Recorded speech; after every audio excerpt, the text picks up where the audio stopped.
자, 오늘은 10장에 있는 말씀을 가지고 여러분들과 함께 말씀을 나누도록 하겠습니다. 에스겔서 안에는 이 거짓 선지자에 대한 예언이 여러 군데 나와 있습니다. 지금 이스라엘 백성들이 지금 이 지경에까지 오게 된 아주 큰 원인을 제공한 자가 누구냐 하면 거짓 선지자이기 때문이죠. 요한계시록에도 보면 두 선지자가 활동하게 되겠죠. 거짓 선지자들도 적극적으로 활동하게 될 거고 참 선지자들도 활동하게 될 것입니다. 그 참 선지자는 두 증인으로 나와 있고 거짓 선지자들은 그 적그리스도가 파송한 자들이겠죠.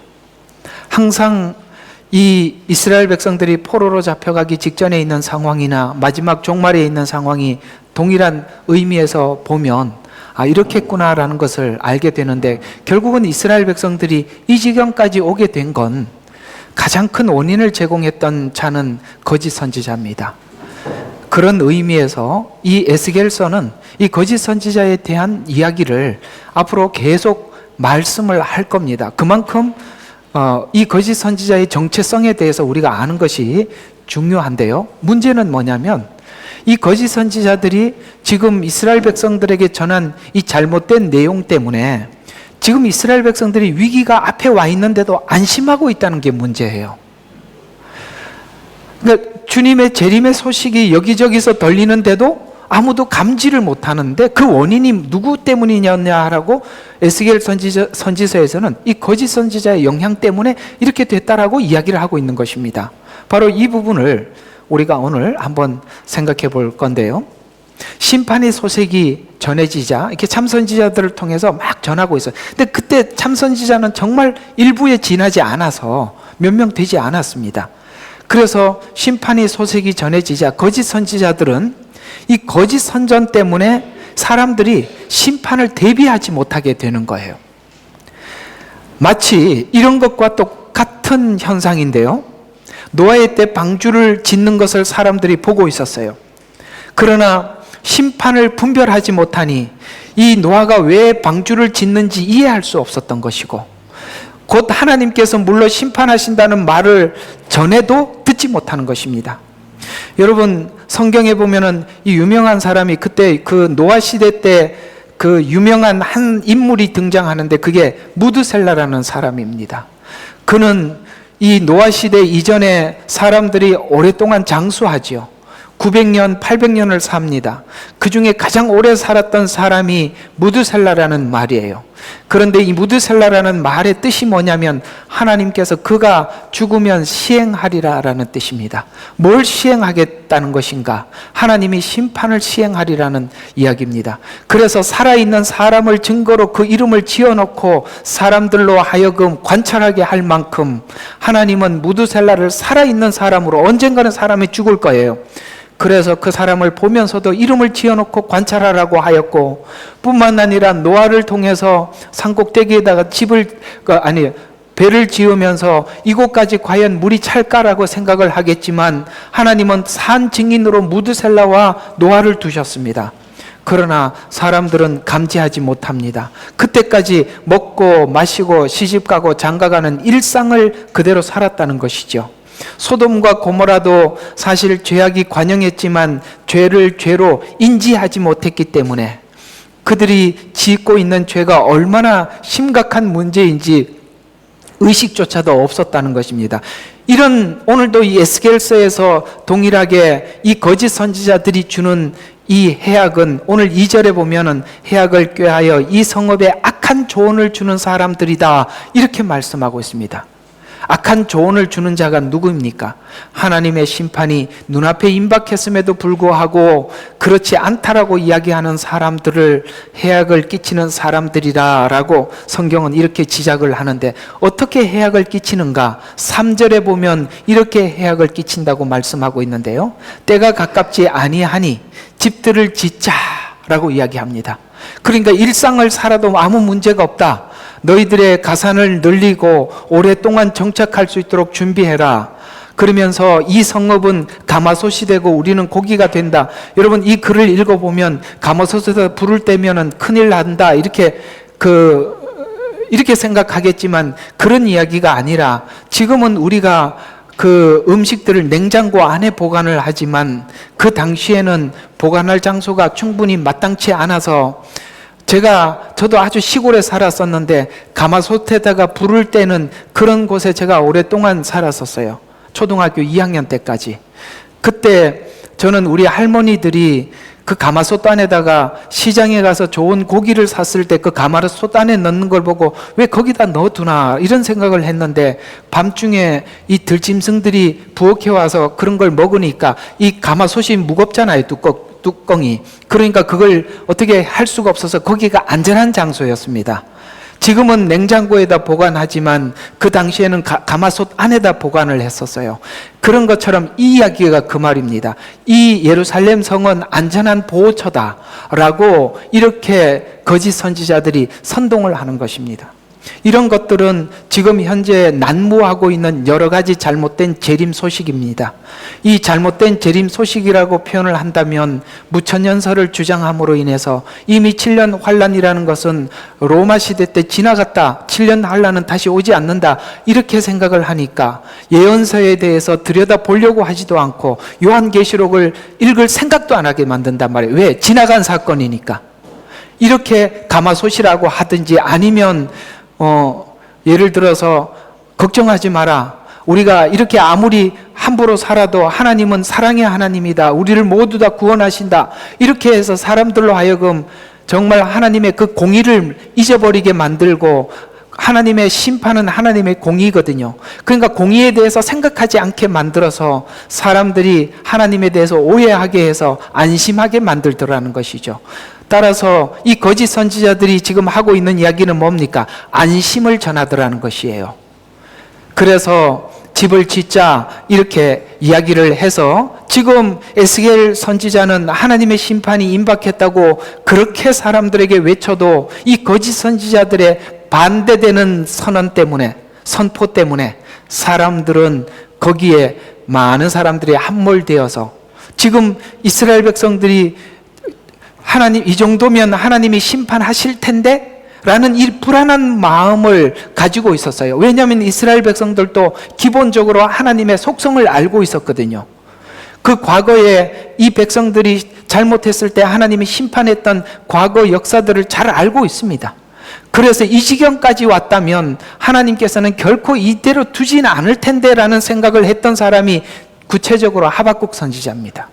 하나님의 공의가 다 무너졌습니다. 하나님이 살아계시면 이 나라를 어떻게 이렇게 그대로 두십니까? 라고 하나님께 물었더니 하나님이 곧 심판이 임할 것이다 라고 하박국 선지자에게 가르쳐 준 것처럼 건강한 신앙을 가진 사람들이라면 이 상태로는 하나님이 결코 그냥 두지 않을 것이라는 인식을 하고 있어 불안했단 말이에요.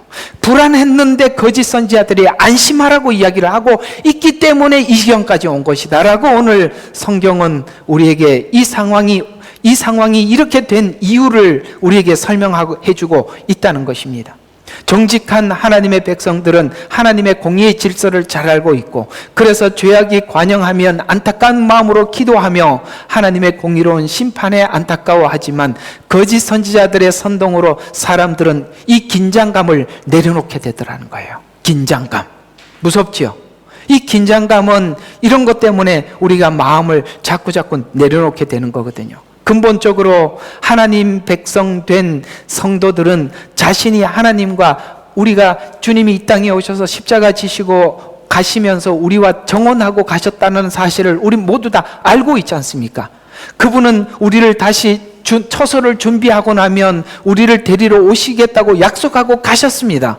우리는 그 약속하고 그 가신 주님이 오실 날을 우리 마음속에 기다리고 있어요. 그리고 그분과 함께 살 준비를 하고 그것을 우리가 모두 다 인식하고 있는데 신부된 우리가 준비를 하지 못하고 있다는 것 인지하고 있을 때 사람들은 마음에 불안했단 말이에요. 그러나 이 거짓 선지자들은 이 기만적 거짓으로 사람들로 하여금 주님 오심 그날을 준비하지 못하게 하고, 뿐만 아니라 신랑이로다 맞으러 나오라라는 이 나팔소리, 여러분 여러 가지 징조들이에요. 신랑이로다 맞으러 나오라라고 이 말을 할 때는 우리 그 태만함에서 긴장함으로 우리의 마음을 바꾸고 주님 오실 날을 우리가 기다릴 수 있도록 이렇게 만들어야 하는데, 이 소리 때문에 뭐예요? 신랑이 오는 소리를 듣지 못하게 되더라는 것이죠.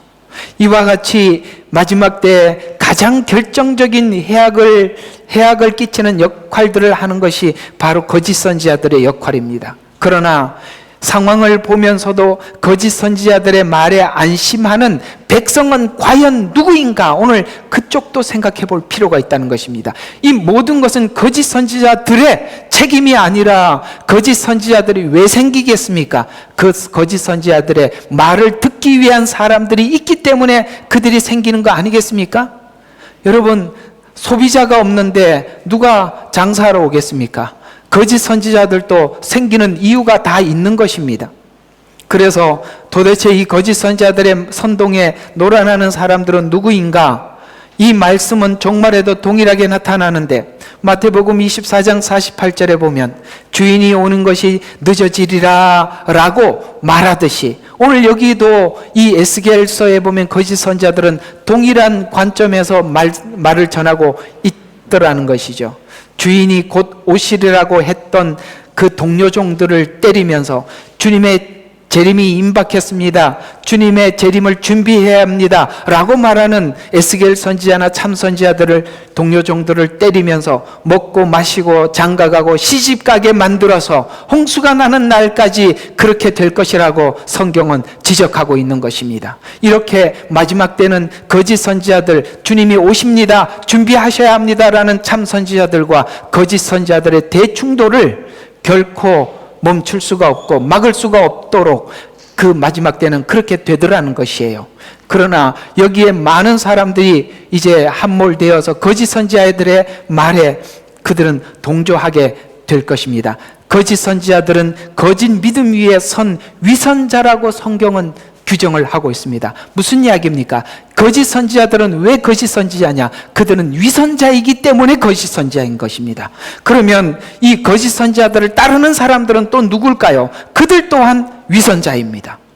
마태복음 24장 51절에 보면 그 종의 주인이 오리니 그리하면 주인이 그를 갈라내어서, 정확히 성경은 지적하고 있습니다. 위선자들과 함께 그의 몫을 지우리니 거기서 울며 이를 갈고 있으리라 라고 말하면서 위선자라고 규정을 하고 있다는 것입니다. 그렇습니다. 우리 신앙이 하나님 앞에 위선이 되면 거짓 선지자들을 따를 수밖에 없게 되어 있는 것입니다. 그래서 우리 신앙의 가장 큰 적이 무엇이냐? 내가 나에게 정직하지 않는 것입니다. 늘 외치지만 내가 나에게 정직하지 않는 것이 가장 신앙의 적이라는 걸 아셔야 하는 것입니다. 그런 자들 때문에 거짓 선지자들도 생기는 것이고 거짓 선지자들을 따르는 자가 생기는 것입니다. 그렇다면 거짓 선지자들의 말을 왜 구분하지 못하고 그들을 따르는 것일까요? 그도 같은 위선적인 믿음을 갖고 있기 때문일 것이라고 성경은 말씀하고 있습니다. 성경을 진실하게 읽고 하나님의 되심을 보면 성경이 무엇을 말하는지 우리는 알게 될 것입니다. 그런데 거짓 선지자들의 말을 믿고 따르고 있다면 그 또한 위선자이기 때문에, 위선적인 믿음은 게으른 믿음을 가지고 있게 되어 있어요. 우리가 하나님께서 우리에게 부탁하고 우리에게 요구하시는 수많은 요구사항에 대해서 미룰 때 우리 마음에 불안한 마음이 생기지 않습니까? 이대로 계속 살면 하나님이 기뻐하지 않는다는 것을 누구나 다 안다 이 말이에요. 그런데 이 미루고 여전히 과거의 행실을 돌이키지 않고 이렇게 살아가는 것에 대해서 누군가가 인정만 해준다면 얼마나 좋을까라고 찾아다니다 보니까 누구를 만나는 겁니까? 그것을 안심시켜주는 거짓 선지자들 그 메시지 앞에서 그들은 위로를 받고 안심하고 있다는 것입니다. 그런 것처럼 그 게으른 믿음을 가지게 되어 있기 때문에 스스로 하나님을 구하지도 않고 거짓 성경 해석을 해도 알아차리지 못하고 있다면 성경을 성경대로 정직하게 받아들이지 않고 그들의 해석을 받아들이고 있다면 우리는 잘못된 것입니다. 따라서 저와 여러분이 가져야 될, 특별히 성도들이 가져야 될 생각이 무엇이냐면 그 목회자의 말을 따라서는 안 되는 겁니다. 그가 하나님의 말씀을 정직하게 전하는지 안 전하는지 그걸 1차적으로 봐야 되는 것이라 이 말이에요. 아시겠습니까? 아무리 내가 존경을 하는 목사님이라 할지라도 그가 잘못 성경을 전하면은 그런 것을 여러분을 받아들이면 안 되는 거예요. 제가 설교를 하면서도 실수할 수도 있어요. 그런 이야기들은 안 받아들이면 되는 겁니다. 저 사람 말이면 모두가 맞을 것이다라는 막연한 믿음을 갖지 말라는 것입니다. 사람을 믿고 따르지 마시고 성경 안에서 여러분 자신이 거울로 비춰서 성경이 뭐라고 말씀하고 있는지 여기에 여러분들의 모든 초점을 맞춰야 되고, 하나님의 종은 그 말씀들을 여러분들이 잘 모르는 이 내용들을 좀 더 여러분들의 언어로 풀어주는 것에 불과한 것입니다. 그래서 이 거짓 성경을 해석을 해도 알아차리지 못하고 있다면 사실은 듣는 그가 위선자인 것입니다. 공감하십니까? 거짓 선지자는 위선적인 신앙인들을 안심시켜 줄 것입니다. 서로 알면서 서로 감추어 준다라고 성경은 이야기하고 서로를 알아주고 있기 때문에 서로 거기에 그 그룹 속에 모여 있다라고 성경은 이렇게 말씀하고 있습니다. 너희끼리 서로 알아주고 인정해주면 너희는 좋아할 것이다. 그래서 그러기 때문에 하나님께서 우리에게 주신 그 믿음을 가질 수 없다라고 말씀하신 내용이 요한복음 5장 43절에 이렇게 말씀하고 있습니다. 내가 아버지의 이름으로 왔으나 너희가 나를 영접하지 아니하는도다. 만일 다른 자가 자기 이름으로 오면 그를 영접하리라. 놀랍지요? 왜 다른 사람이 오면 영접할 것인가? 그 뒤에 설명을 하고 있습니다. 이렇기 때문에 거짓 선지자가 왔을 때 영접한답니다. 너를 알아주는 사람이 온다면 믿을 것이다. 그러면 그렇게 우리가 그런 신앙관을 가지고 있으면 결코 예수님을 믿을 수 없다라고 말씀하시면서 그 뒤에 44절에 연이어 이렇게 말씀하고 있습니다. 너희가 서로 영광을 받으면서 이해가 가십니까? 그 서로 영광을 받는 사이에는 누구는 없어요. 주님은 안 계시죠. 성도는 목사를 알아주고 목사는 성도를 알아주고 서로 이런 식으로 가면 끝난 거라 이 말입니다. 그래서 서로 영광을 받으면서 오직 하나님께로부터 오는 영광을 구하지 아니니 어찌 나를 믿을 수 있느냐? 그렇죠? 어찌 주님을 믿을 수 있겠습니까? 서로 영광을 돌려주고 서로 인정을 받으며 서로 칭찬해주는 관계라면 그 관계는 서로가 서로에게 완전하게 위선하는 관계가 되어버린 것입니다. 그러면 죄와 의, 복음과는 구원과 이런 것과는 아무런 상관이 없게 되는 것입니다. 거짓 선지자들에게 중독이 되면 문제는 우리가 죄의식을 잃어버리게 되는 것이고 자기 믿음에 자기 도취에 빠져버리고 마는 것입니다. 자기 세계 속에 빠져버리는 것이에요. 이렇게 되면 너무나도 위험한 것입니다. 아무 시대를 분간하지도 못하고 아무것도 준비할 수가 없는 것입니다. 에스겔서의 그 거짓된 위선자, 거짓 선지자들을 향해서 오늘 하나님은 에스겔에게 이렇게 명하고 계십니다. 에스겔에게 그들에게 예언하되 대적하여 예언하라. 아멘. 대적하라는 거예요. 그래서 이 참 선지자들이 마지막 때 이 거짓 선지자들을 향해서 대적하라고 말씀하고 있고 대항하라고 하나님은 말씀하고 있는 것입니다. 어차피 그 둘의 충돌은 피할 수 없는 거예요. 거짓 선지자들의 말을 대적하여 예언해주며 고난 후에 거짓 선지자들의 말이 거짓됨을 하나님께서 증명해 보이고 고난 후에 하나님인 줄 알게 하여야 하기 때문에 그렇다라고 말씀하고 있습니다. 그들의 말이 틀렸다고 분명히 그들을 대적하여 전함으로써 안심해라, 하나님께서는 이 성을 보호하신다라는 것이 아니라 철저하게 이 성은 파괴됨을 그들은 경험하게 되고 참 선지자들이 전했던 이 내용이, 이 복음이 진실임을 그들에게 깨닫게 할 것이다. 7년은 바로 그런 관점에서 이렇게 거짓 선지자들에게 잘못 배운 사람들에게 하나님 되심을 보여주기 위한 하나님의 배려고 하나님의 은혜인 것입니다. 거짓 선지자들을 제거하고 우상 숭배를 그치게 하고 정치, 종교, 사회 전반에 썩은 것을 도려내기 위해서는 하나님은 이 심판이 필연적일 수밖에 없듯이 지금 이 상태에서 주님은 오실 수 없는 이유가 이 상태에서 모두가 심판을 받을 상태에 놓여져 있는 그런 상태밖에 되질 않으니까 하나님께서는 이 모든 것을 도려내시고 하나님 되심을 공의로 보여주시기 위한 것입니다. 그래서 전삼년방 특별히 이 나팔 재앙은 경고성의 재앙으로서 많은 사람들이 잠자는 자들이 일어나게 되고 특별히 마태복음 25장에 보면 그 열처녀의 비유를 통해서 하나님 말씀하시기를 뭐라고 말씀? 신랑이로다 맞으러 나오라라는 이 강력한 나팔 소리를 듣고 그들은 일어나게 될 것입니다.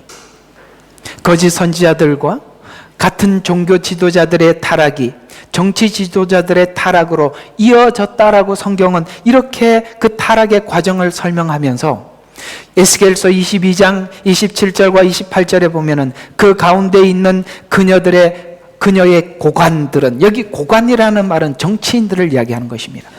먹이를 약탈하는 이리 같아서 부정직한 이익을 취하려고 피를 흘리며 혼들을 멸하고 자기들의 유익을 위해서 그렇게 했다라고 말을 하면서 그녀의 선지자들은, 그러면 아까는 고관들은 정치인들이죠.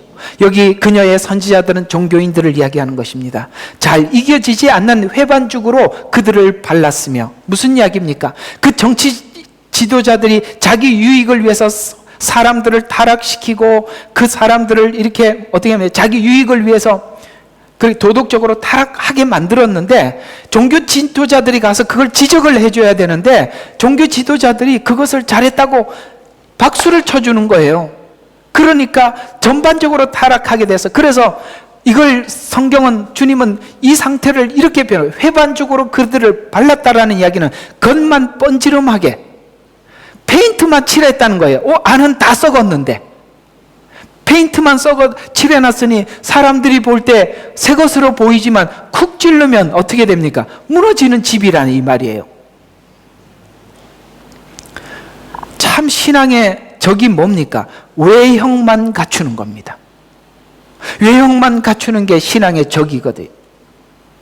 그래서 포장하고 위선하고 외식하는 허망한 것을 보며 그들에게 거짓 점수를 행하여 주가 말하지 않았을 때에도 말하기를 하나님이 이같이 말하였노라라고 하나님의 이름으로 말을 하니 사람들은 하나님의 말씀이라고 하니까 안심하더라 이 말이에요.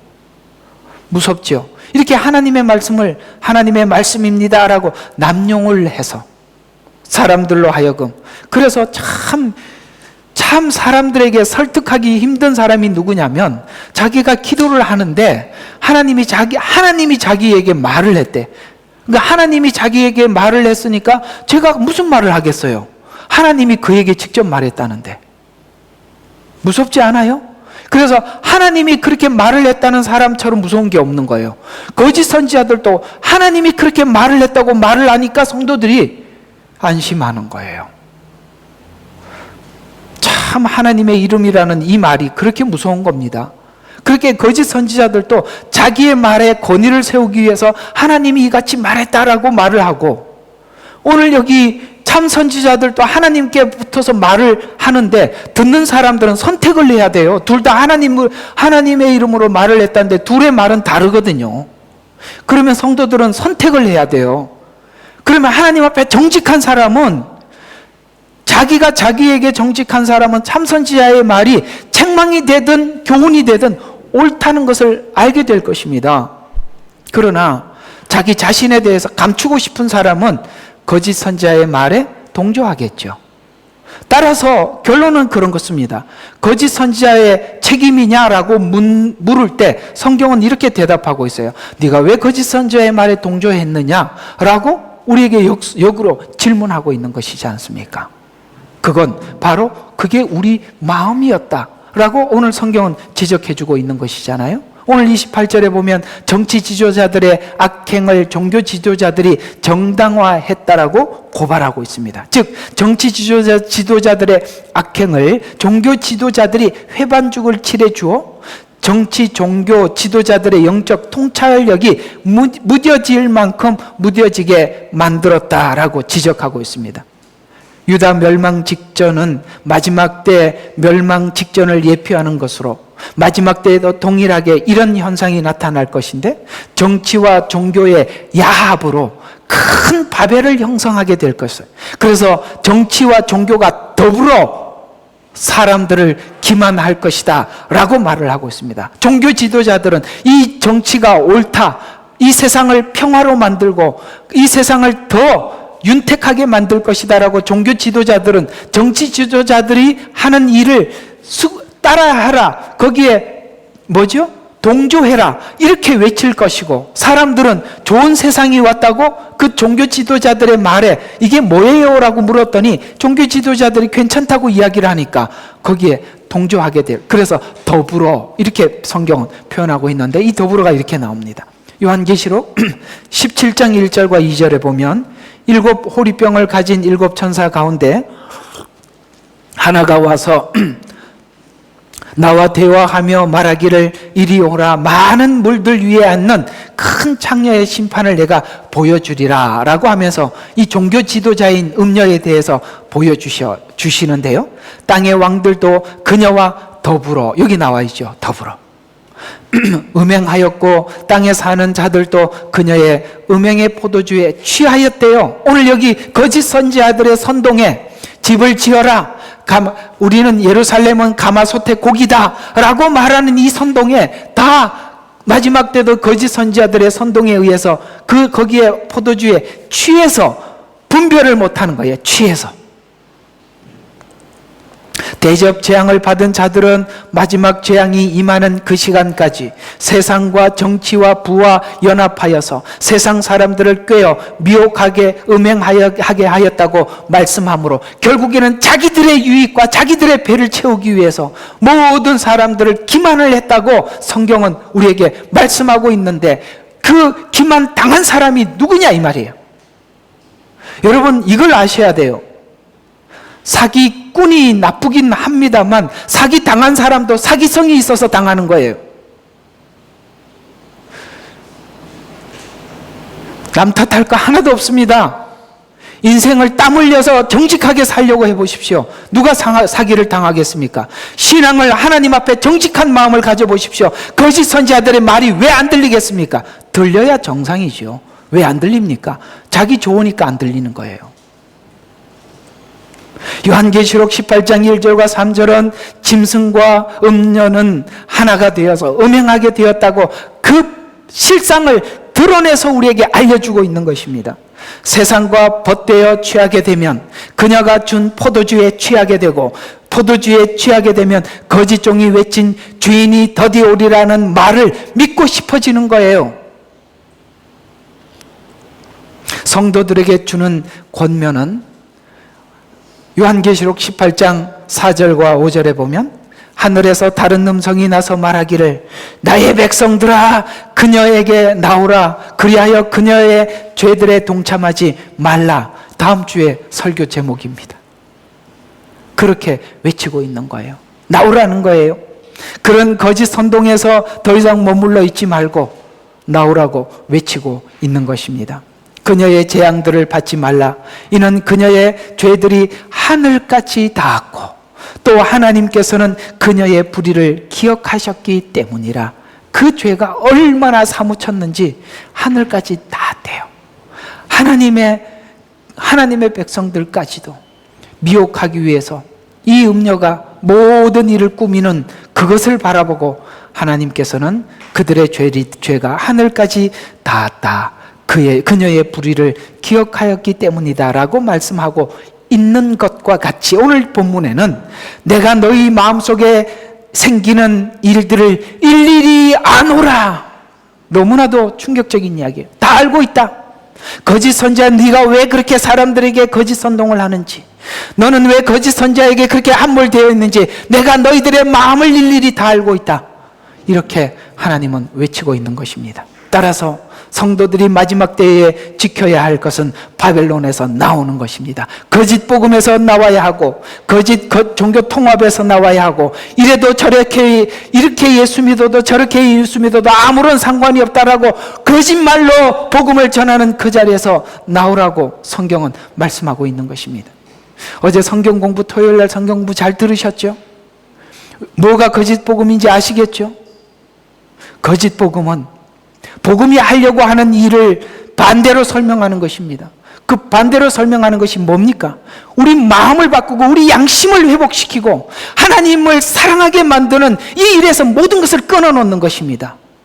그것이 모두 다 오늘 회칠하게 만들듯이 거짓으로 위장하게 만드는 것입니다. 종교 생활을 잘하면 된다고 속이는 것입니다. 그렇지 않습니다. 하나님은 사랑의 마음으로 찾아왔고 우리도 사랑의 마음으로 주님을 만나는 것입니다. 그걸 전하지 않고 그저 겉만 번지름하게 만드는 그 모든 것이 가짜 복음이에요.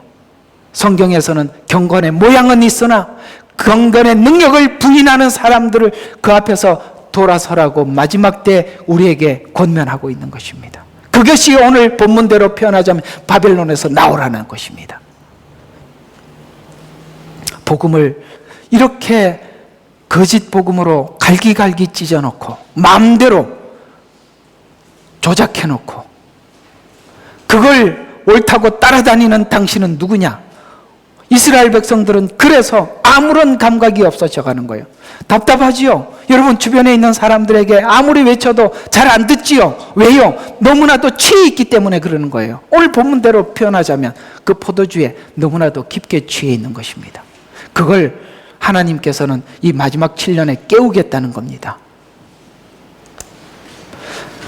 말씀에 따라 양심에 따라 하나님 앞에서 자신을 지켜 나가야 하는 전쟁을 치르는 것 같은 마음으로 오늘 우리는 이 시간을 임해야 하는 것입니다. 전쟁을 치르는 것 같이 이렇게 신앙적 결단을 각오해야 한다고 히브리서 12장 3절과 5절에는 말씀하고 있는데, 예수님을 깊이 생각해라. 너희가 죄와 싸우되 아직은 피 흘리기까지 대항하지 않았기 때문에 게으른 것이다. 물러서는 것이다. 피 흘리기까지 대항해라. 마치 자녀에게 권면했던 것과 같이 너희에게 권면하신 말씀을 잊었으니 내 아들아, 주의 징계하심을 경시 여기지 말고 책망받을 때에 낙심하지 말라. 주께서 그의 사랑하는 자를 징계하고 그가 받으시는 아들마다 매질하시느니라. 하나님의 매질과 징계는 당연한 것이에요. 우리가 그 일이 없을 수 없는 거예요. 당연히 있는 겁니다. 여러분, 우리가 자녀들에게 매질하지 않고 경계하지 않고 경책하지 않고 아이들을 어떻게 키우겠습니까? 참 힘든 게, 제가 할아버지가 되어 보니까 좋은 게 애들인데 이걸 하지 않아서 좋아요. 엄마 아빠는 항상 우리 애들은 와서 할아버지, 그러니까 엄마 아빠는 뭐 어떻고 할아버지 할머니는 좋아해요. 왜 그러냐면 사실 제가 엄마 아빠가 되면 아마 애들 싫어할 거예요. 할 수 없어요. 부모는 징계하고 경책할 수밖에 없어요. 뭐 제가 그걸 모르는 바는 아니지만 그게 1차적인 책임은 제가 아니니까 애들인데 사랑받는 거예요. 이해가 가시죠? 하나님은 우리를 징계할 수밖에 없어요. 그걸 우리가 피 흘리기까지 달게 받아야 하는 거예요. 권면도 큰 소리로 들을 수 있어야 하고요. 징계도 경시하지 말고 책망을 받아도 낙심하지 말아야 할 것은 하나님은 사랑의 마음으로 책망하시고 권면하시기 때문입니다. 그 속에서 우리 하나님의 사랑의 소리를 들어야 하는 것입니다. 이 패턴을 놓아서는 안 되는 거예요. 이 패턴을 놓고 내가 듣기 좋아하는 소리를 듣자고 귀를 막는 순간 거짓 선지자가 기다리고 데리고 갈 겁니다. 그래서 넓은 문을 많은 사람들이 선택해서 가는 겁니다. 넓은 문 앞에는 거짓 선지자가 팔짱을 끼고 어서 오시라 기다리고 있는 것입니다. 여러분 스스로가 좁은 문을 선택해서 들어가야 주님이 가신 그 골고다 길을 걷는 것입니다. 누가? 성경은 우리에게 말씀하고 있어요. 천국에 들어가려면 많은 고난을 받는 것은 당연한 것입니다. 오늘 말씀을 정리하면서 결론을 맺어보겠습니다. 거룩한 성도들이 가는 길은 자기가 자기를 진정성 있게 인정하면서 가는 길이 거룩한 길입니다. 내가 나를 속여서는 안 되는 거예요. 내가 나에 대해서 진정성 있게 인정하는 것.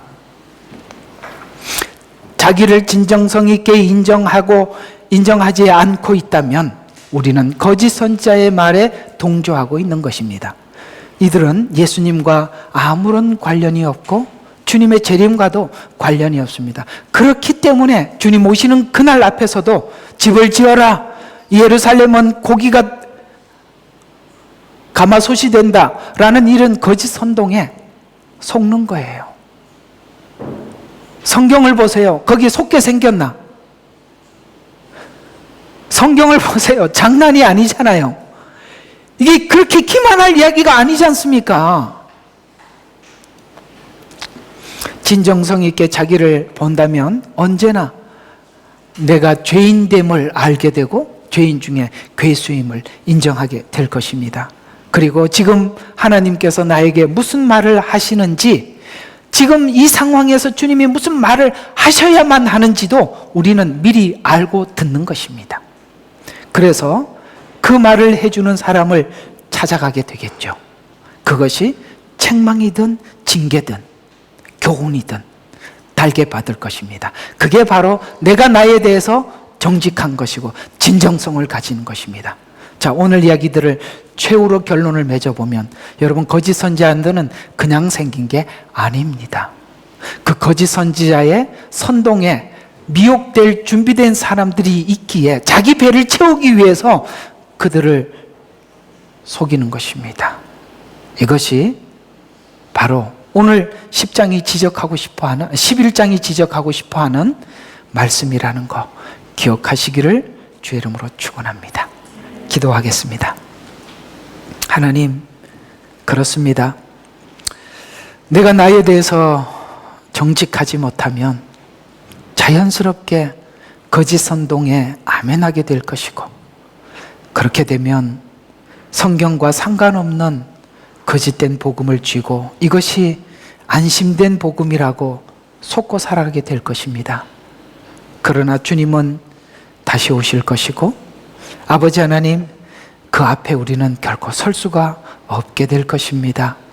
무엇보다 거짓 선지자들의 거짓을 책망하기 전에 나의 위선됨을 먼저 하나님 앞에 책망하게 해 주시옵소서. 예수님 이름으로 기도드렸습니다. 아멘. 찬송가 500